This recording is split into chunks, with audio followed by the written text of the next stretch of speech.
idona na rasa ki zuciya ta za ta buga ki ceci raina.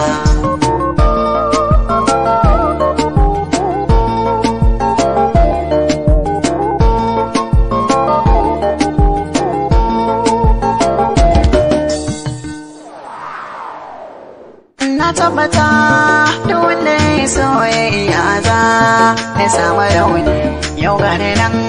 idan abar suna a waiwa ta sakuna ne ki haƙuri aka sai aka samu zo ci ta zaga ne abinda ne ki mini afuwa a damba wasu na raina. Ƙararrawa aka buga a yau ne ranar fitar masoya sai gane nan idan abar suna a gona ta juya baya. Ki haƙuri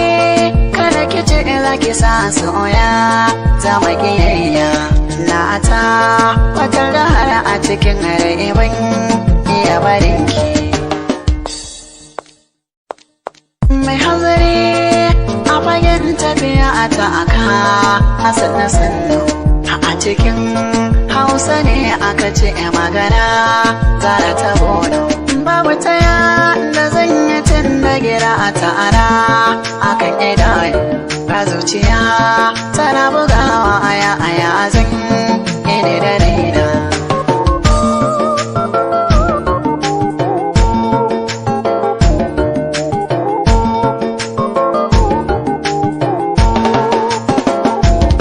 A takin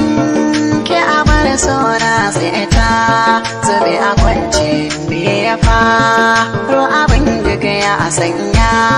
ne na ɗai mawuce ruwa kawai mai ya fa wata sai ta shi koje zance ta ce da ni ka zamsilar ce zuciya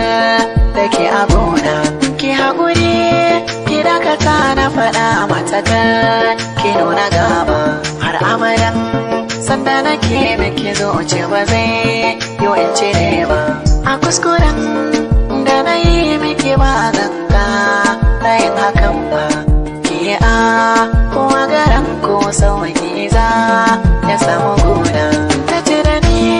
da na tuna da abin da kamin na sai na zautu babu abin da za ya zarce alƙalami fage rahoto zance take tana ta hake daga nan kawai ta yauto ta asa ke faɗawa ƙasa ya aya azin ya ban sani ba ta faɗi kas na bi ta zana da ke makaje ƙasa a tare sai bar girma take da jikin ta tana ta shure-shure cikin dare na tashi domin nemo mata turare ya fara ne ƙarshe ko biyo ne